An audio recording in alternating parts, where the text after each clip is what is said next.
What is up guys, welcome back to the channel. Today's reaction video is incredible reasons why US Navy aircraft carriers are almost impossible to sink.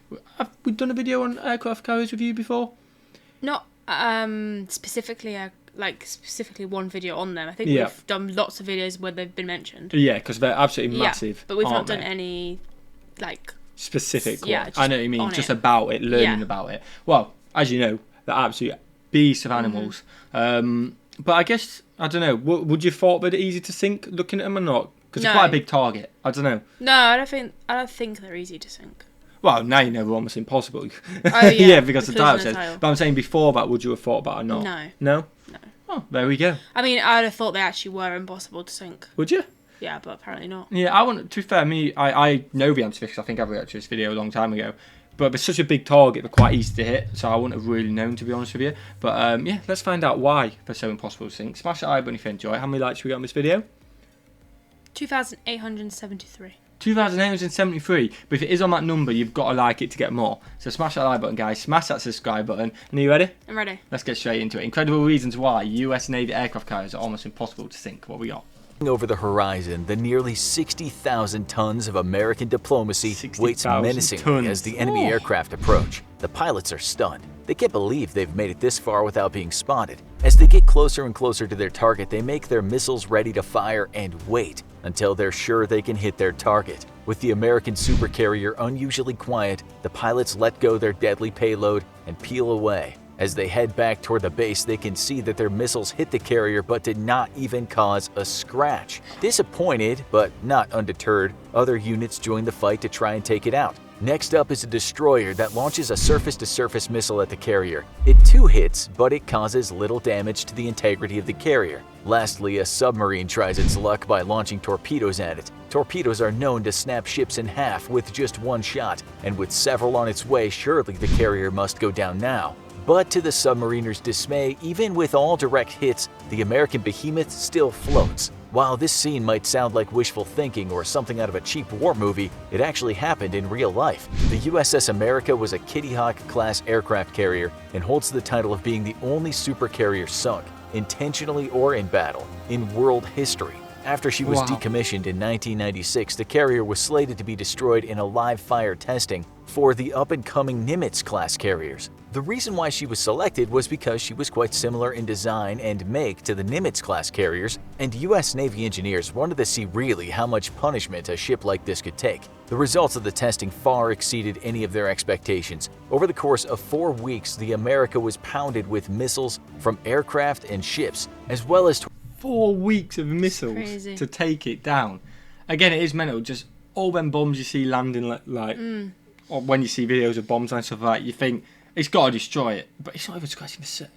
That is mental, isn't it? It is mental. They're just, I mean, that's why so much money goes into them, and that's why they're just all different beasts. Torpedoes from submarines. She definitely took some heavy damage, but due to her construction, was still able to stay afloat by herself, even without a crew on board conducting damage control. In the end, Navy explosive specialists had to board her and place demolition charges in specific places in order to sink her, which they finally did on May 14, 2005.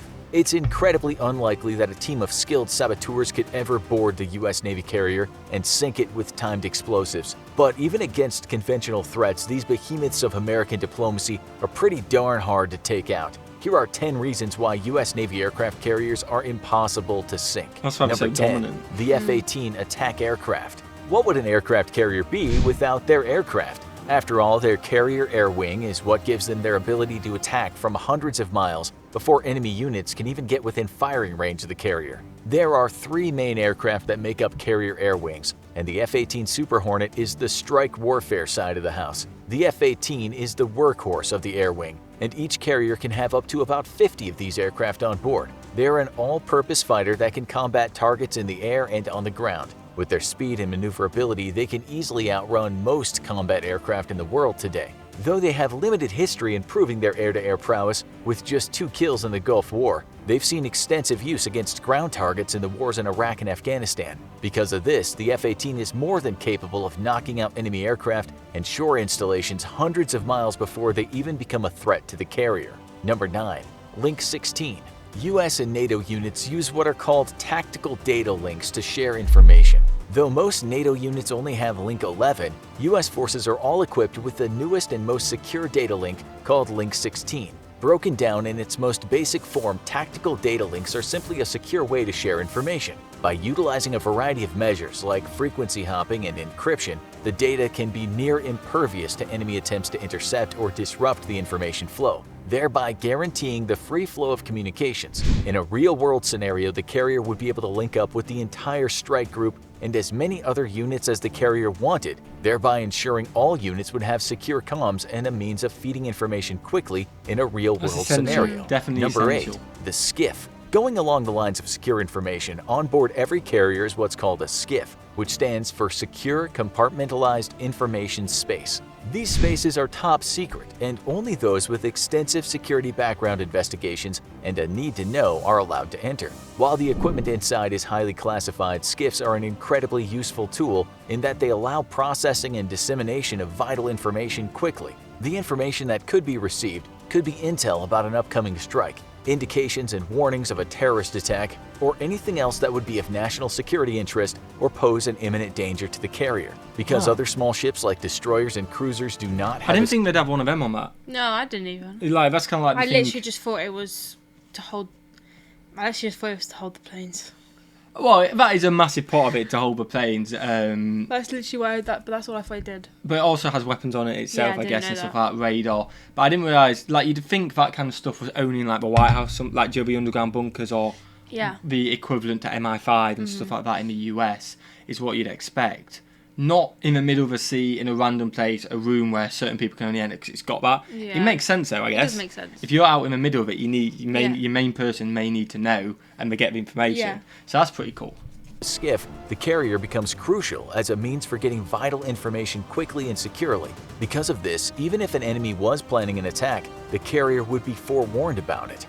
Number 7. Their personal defense systems. All warships are equipped with a robust line of defenses that when all other measures fail and a ship must stand on their own, she can still counter an attack. Carriers are no different. They have a variety of active and passive countermeasures on board that can be their last line of defense should an enemy threat ever get through. The most dangerous threat a carrier would face would be an enemy missile. For this, carriers have multiple Sea Sparrow or rolling airframe missiles designed to take out enemy missiles as a last resort before they strike the carrier. They're also armed with the close-in weapon system designed to shoot 20mm tungsten-tipped rounds at a rate of thousands of rounds a minute. Wow. The Sea Whiz also can be fired in surface mode against small contacts like skiffs or suicide boats. For subsurface threats, carriers can employ active countermeasures known as NIXI. NIXI is a towed array that can be fired with acoustic buoys that attract torpedoes away from the carrier and toward it. Lastly, the carrier can pick up and fight against attacks along the electromagnetic spectrum with its Slick 32. The Slick 32 is a powerful piece of equipment that can operate passively and actively against enemy threats like jamming. Number 6. The EA-18 Growler. The EA-18 Growler is a modified version of the Yeah, F8. that sounds like an absolute beast, doesn't it? That's something we haven't heard of before. I haven't heard the Growler. So we've obviously heard of the F-18, we've heard of the F-35 and stuff like that, but the Growler, where's that been? Oh, that is an angry plane. 18 Hornet, in that it has advanced electronic warfare suites on board to counter a variety of threats. Its primary mission is the suppression of enemy radar defenses, and it does this in two ways. The first way is called passive countermeasures, whereby it can pick up electromagnetic frequencies from enemy radars and pass that information along about their bearing and range to the carrier or other units. If needed, the Growler can then take out the threats itself through active measures by launching a missile at the radars. Because of this aircraft, carriers can feel relative comfort from the threat that anti-ship missiles and even ICBMs pose, since without fire control radars to find and track a target, the missiles are essentially high-priced junk. Number 5. Their escorts. Carriers are never alone, and they always deploy with escort ships. This combination of Always a ships is massive then group. called a carrier strike group. Within each strike group, there's typically one carrier, 3 destroyers, 1 cruiser, and a submarine. Though in today's operations, escorts may peel off to conduct other taskings, in a scenario where the strike group would be under a real threat of attack, all the escorts would return to be within range to protect the carrier. As grim as it sounds, the escorts, especially the destroyers, would act more or less as a bullet sponge for the carrier in an actual battle. This is because, though the goal of a destroyer is to take out missiles well before they reach their target, in the end, if it came down to trying to save a carrier by losing a single destroyer, commanders would make that difficult decision only to save as many lives as possible. Makes sense. But don't worry, since though cruisers and destroyers may seem expendable, they're all in reality highly capable ships, and even taking down one of these ships would be a challenge for any major power in the world. Number 4. Compartmentalization. On board a vessel, there are not just a couple floors and a few dozen compartments. Rather, even a smaller ship like a destroyer will have about 10 decks and hundreds of spaces, while a carrier will have a dozen decks and thousands of spaces. This large number of spaces is crucial, since it means that even if some spaces are lost due to damage or flooding, they can be sealed off and the ship can continue fighting. Another benefit of all these spaces is what's called cross-flooding. Cross-flooding is whereby perfectly good spaces are intentionally flooded out. This is usually done as a way to manage the stability of a vessel. Because of this, even if large numbers of spaces are lost or flooded, the ship will not lose mission capability and definitely will not sink easily. Number 3. The E-2D Hawkeye. The most advanced and top-secret aircraft on board a carrier, sounds like a the beast E-2D Hawkeye is the eyes and ears of a carrier air wing. It's also its #1 intelligence-gathering asset. With a huge radar dome on top of the aircraft, the plane can coordinate strikes of all the other aircraft already in the air. Additionally, with the combined engagement concept, it can congregate data from other aircraft to help the carrier form an accurate and real-time picture of the battle space. The onboard sensors are also quite powerful in picking up enemy missile radars, surface search radar, and other electromagnetic signals that can be sent back to the carrier. Because of all these functions, it's unlikely that any enemy aircraft, surface contact, or missile will get close undetected. Number 2. Their redundancy. Carriers are just like any other warship in that redundancy is built into the system. Take, for example, the electrical system. There are numerous electrical generators on board an aircraft carrier. That makes sense. Along with I was thinking like redundant of the staff. So that's what I was thinking. I was thinking redundancy, like as in that's when you make someone cut costs or something. I was so confused. Yeah, you're thinking make someone redundant. And then you start talking about the plane. But I guess maybe that's backup plans and redundancy. I guess maybe.